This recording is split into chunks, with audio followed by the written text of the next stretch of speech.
Return on capital employed, सबसे मशहूर ratio profitability. अगर आपको कहा जाए ना कि प्रॉफिटेबिलिटी रेशियोज कैलकुलेट करो और कुछ नहीं बोलता, तो ये लाजमी तौर पर करनी है। इसके ऊपर भी बात करेंगे कौन कौन सी करनी है, 3-4 करनी होती हैं, ये लाजमी है। Return on capital employed. Profit before interest and tax क्या होता है?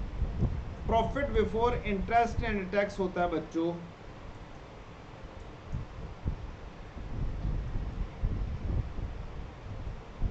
प्रॉफिट बिफोर टैक्स में इंटरेस्ट ऐड कर दें ऑन लॉन्ग टर्म लोन, या फिर लॉन्ग टर्म लोन की बात करेंगे। अगर क्वेश्चन के अंदर लॉन्ग टर्म और शॉर्ट टर्म दोनों दिए हों तो जेन्युइनली लॉन्ग टर्म लोन का इंटरेस्ट असल में लेस करना होता है प्रॉफिट बिफोर टैक्स में से। Profit before interest and tax के अंदर जो लेस करना है इंटरेस्ट, वो लॉन्ग टर्म लोन का करना है। अच्छा, अब इसकी कैलकुलेशन दो तरीके से हो सकती है बच्चों, profit before interest and tax. मेरे पास देखो जीपी आ गया, इसमें से एक्सपेंसेस लेस किए, ये जो आ रहा है profit before interest and tax. लाजमी नहीं है ये कैलकुलेशन हुई हो, देयर आर चांसेस ये कैलकुलेट ना हुआ हो। आपको अदर एक्सपेंसेस लिखा हुआ मिले, फाइनेंस चार्जेस मिले और डायरेक्टली ये वाली वैल्यू मिलेगी 1925।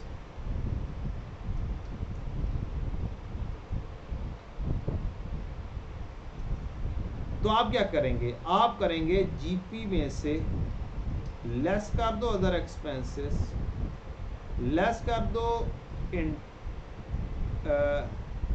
इंटरेस्ट नहीं लेस करना, लेस कर दो interest on short term loan.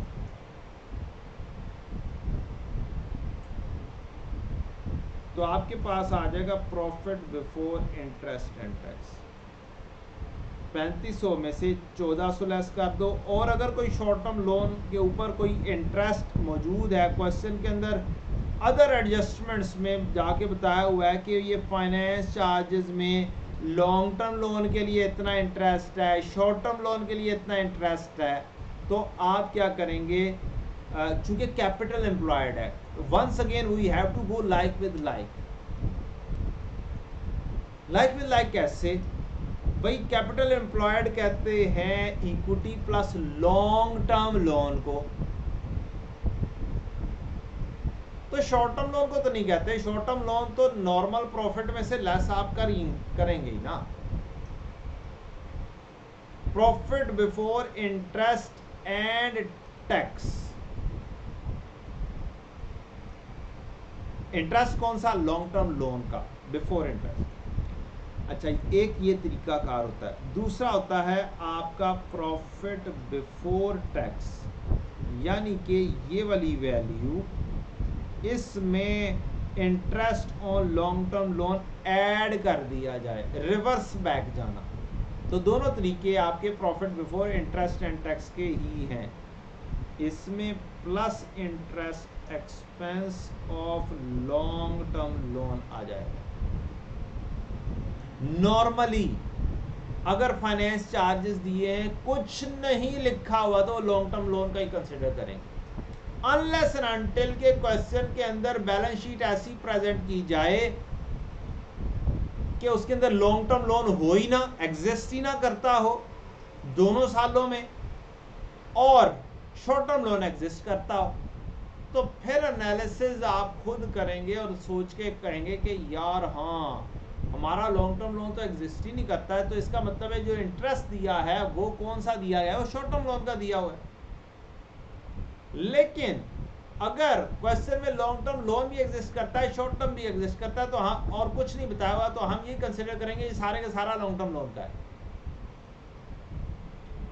Reason, long term loan एक हैवी अमाउंट होती है, लॉन्ग टर्म लोन की एक हैवी अमाउंट होती है, ये अच्छी खासी बड़ी अमाउंट होती है, और शॉर्ट टर्म लोन की कोई खास अमाउंट नहीं होती है as compare to long term loan, और ना ही उसका इंटरेस्ट कोई बहुत ज़्यादा होता है as compare to long term loan. लिहाजा हम अगर कुछ नहीं बयान किया तो हम ये कंसिडर करते हैं कि सारे का सारा इंटरेस्ट लॉन्ग टर्म लोन का ही है। आगे बढ़ते हैं।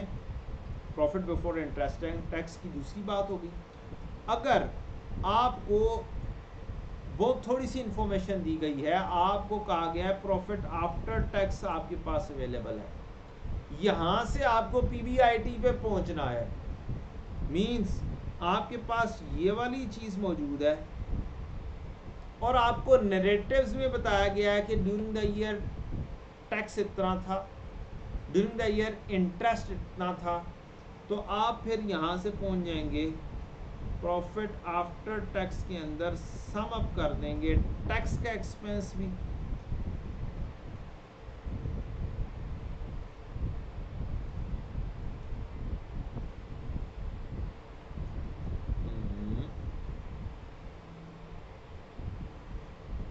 और interest on long term loan भी, तो आप पहुंच जाएंगे पीबीआईटी पर। So there are bundle of way outs to calculate it. PBIT हो गई बात। कैपिटल एम्प्लॉयड की बात करते हैं। कैपिटल एम्प्लॉयड बेटा होता है equity plus long term loans plus non current liabilities.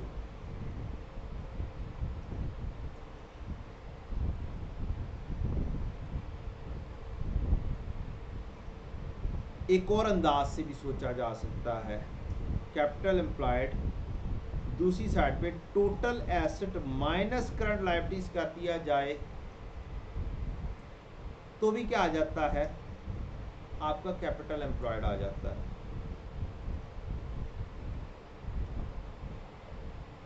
और लॉन्ग टर्म लोन्स में हम बात कर चुके, TFC, debenture, redeemable preference shares, ये सारी चीज़ें लॉन्ग टर्म लोन में आती हैं।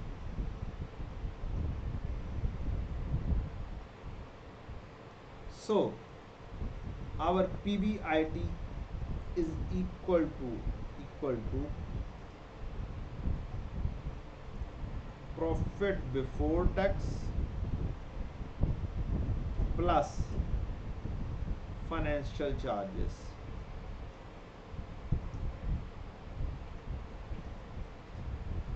ये हमारा आ गया पीबीआईटी।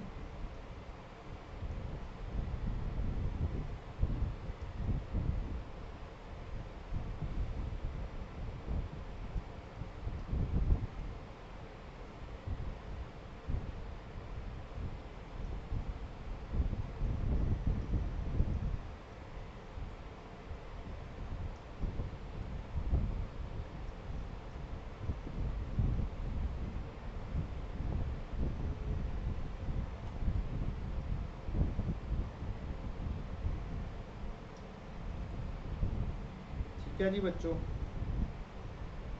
ये पीबीआईटी हो गया। और एवरेज कैपिटल एम्प्लॉयड, अब आपको एवरेज करना है या नहीं करना। आप अब एवरेज नहीं कर सकते क्योंकि आपको 2016 2015 दोनों सालों का काम करना है, 2026 2025 दोनों सालों का काम करना है। आप लाइक विद लाइक कंपैरिजन करने की पोजीशन में नहीं है, तो आप फिर अब ईयर एंड के बैलेंस को ही चूज कर लेंगे कि मेरा कितना बैलेंस बनता है कैपिटल एम्प्लॉयड का। तो मेरा कैपिटल एम्प्लॉयड बनता है बेटा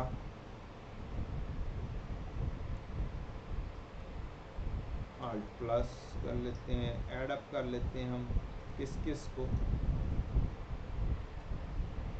हम equity, share capital, non current loan, debenture, deferred tax को क्या करते हैं, ऐड अप कर देते हैं। और पिछले साल की वर्किंग उसी बेसिस के ऊपर कर लेते हैं सेम कंपैरिजन में, और मल्टीप्लाई कर देंगे 100 से, तो परसेंटेज में आंसर आ जाएगा। This divide by this into 100, तो 21.0% 00% आ जाएगा, 21% आंसर आ जाएगा। This divide by this 35.12 answer आ जाएगा बच्चों। ये हमारा profit before interest and tax divide by average capital employed, ये हमारा फाइनल आंसर आ चुका हुआ है।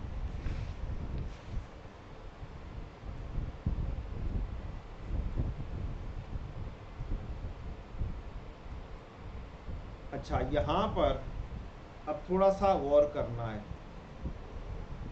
लॉन्ग टर्म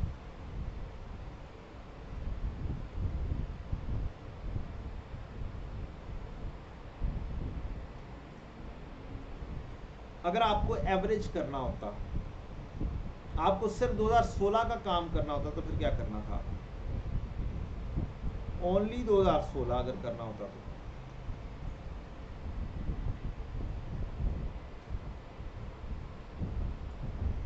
फिर आपका ये आ जाना था पीबीआईटी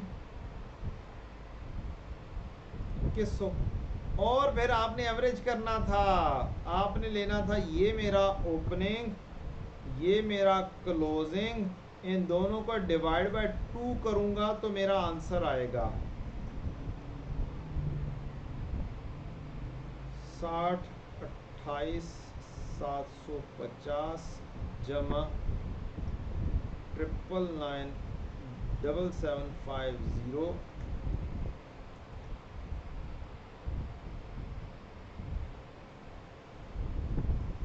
डिवाइडेड बाय 2। मज़ा नहीं आया? हम इसको मैनुअल लिख देते हैं। 2100 डिवाइडेड बाय, एवरेज करेंगे 60 28 750 जमा 999750 डिवाइड बाय 2। ये एवरेज करके यहाँ पर ले जाएं, या डायरेक्टली यही वाला पूरा का पूरा फार्मूला 2100 के डिवीजन में लिख दें, तो फिर आपका आंसर जो आ जाएगा ना बच्चों, वो आपका आंसर आ जाएगा। आप डायरेक्टली कैलकुलेट कर देते हैं। आप इसको कैलकुलेशन में किस तरीके से करेंगे वो भी आपको समझाता हूँ। डिवाइड बाय एवरेज है, यही हमने काम लिख दिया फार्मूले के अंदर।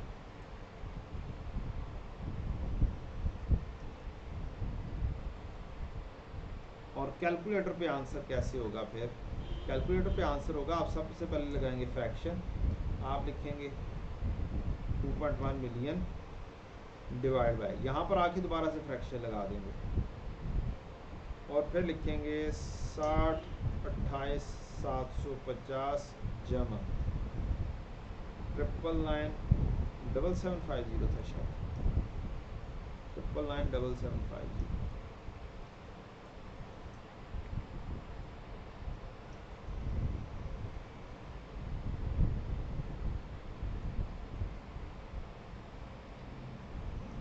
डिवाइड बाय 2, आपका आंसर आ जाएगा एवरेज में 26.20%, 26.20%।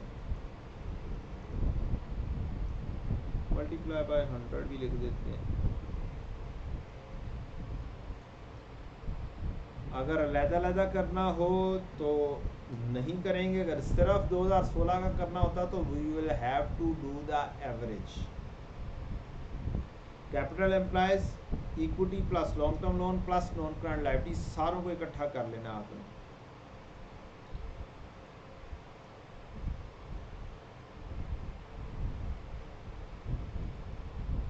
Care must be taken not to reverse the interest paid against the short term loan. If question is silent, then the reverse complete interest, or PBIT is equal to profit before interest and tax. Next, our ratio is return on equity, return on share capital. अब ये वो बंदे होते हैं जो कि ordinary share invest करके बैठे होते हैं। ऑर्डिनरी शेयर वाले के पास क्या पैसा जाना है? पहले प्रेफरेंस दी जाती है, प्रेफरेंस शेयर है, तो प्रेफरेंस दी जाएगी किसको? ऑर्डिनरी प्रेफरेंस शेयर होल्डर को। जो डिविडेंड है ना बच्चों, ये अगर हम statement of changes in equity की बात करें इस क्वेश्चन के हिसाब से, तो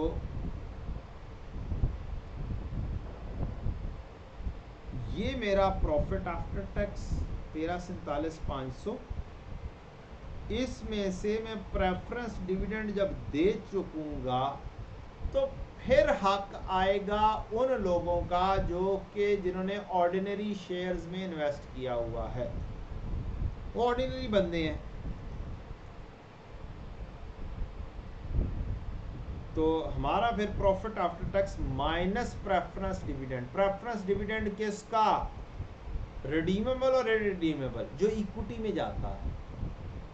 जो दूसरा है वो तो डायरेक्टली लोन के तौर पर जा चुका होगा फाइनेंस चार्जेस में, रिडीमेबल का। तो इररिडीमेबल का सिर्फ लेना है, नॉन रिडीमेबल प्रेफरेंस शेयर सिर्फ किसका लेना है? नॉन रिडीमेबल का, इररिडीमेबल का। तो profit after tax minus preference dividend. आपको मुख्तलिफ जगह का डाटा हो सकता है, कुछ चीज़ें नैरेटिव फॉर्म में दी हो सकती हैं। तो हम क्या करते हैं, हम प्रॉफिट आफ्टर टैक्स ले लेते हैं। Profit after tax statement of comprehensive income से प्रॉफिट आफ्टर टैक्स, ये आ गया profit after tax 1347 minus 13,47,500,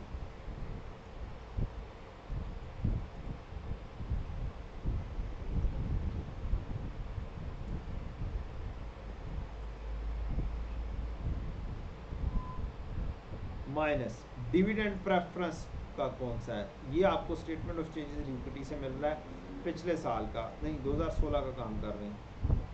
61,250 preference dividend, 61,250 आप माइनस कर देंगे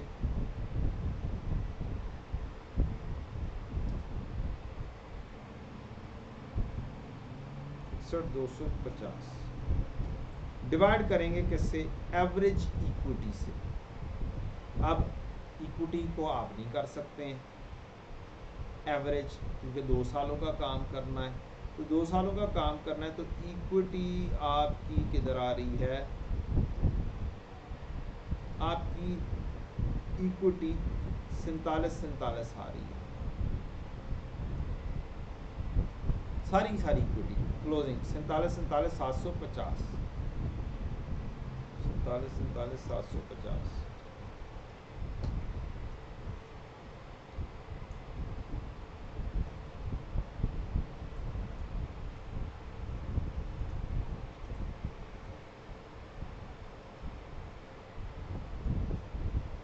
ये वे आउट हो जाएगा आपका। तो मैं आप डायरेक्टली कैलकुलेशन भी कर देता हूँ। Profit after tax minus preference dividend, वो पहले से माइनस लगा होगा 61,250 पहले से माइनस लगा हुआ, लिहाजा मैं इसको प्लस कर दूंगा ताकि प्लस और माइनस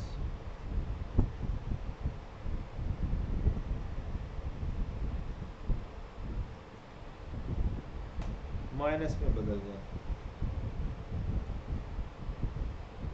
और डिवाइड बाय इक्विटी।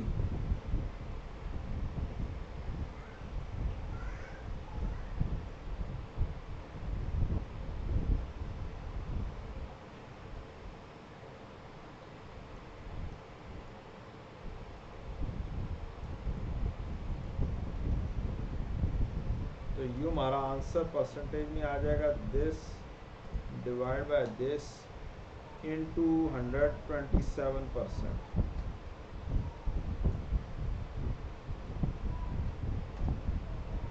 अब इक्विटी तो सही पे का होके आ जाएगी, ये सही नहीं आएगा, M42 नहीं जी।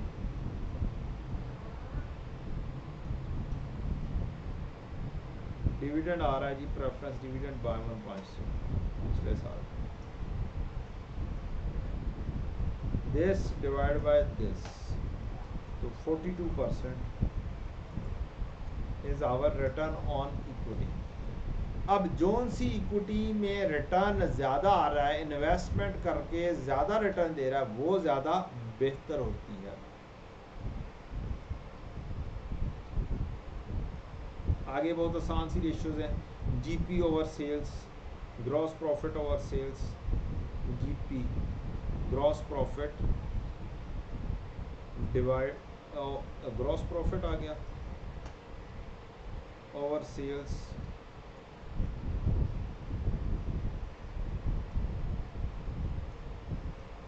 रेवेन्यू। नेट सेल्स लेनी है, सेल्स माइनस सेल्स रिटर्न करके, आंसर परसेंटेज में मल्टीप्लाई बाय 100 कर देंगे, दिस डिवाइड बाय दिस, 40% आपका जीपी रेशो आ जाएगा, इधर 50% जीपी रेशो आ जाएगा। पिछले साल में मैंने जस्ट एक्सेल के ज़रिए लिंक लगा दिया है, ये 26-25 हमारा जीपी और 52-50 मेरी सेल।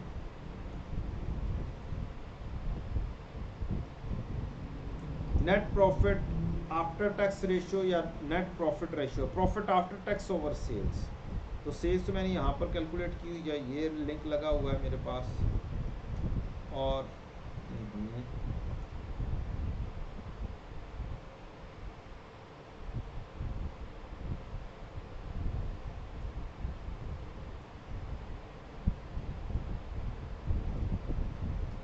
ये सेल्स आ गई। अब प्रॉफिट आफ्टर टैक्स लेकर आना है मुझे।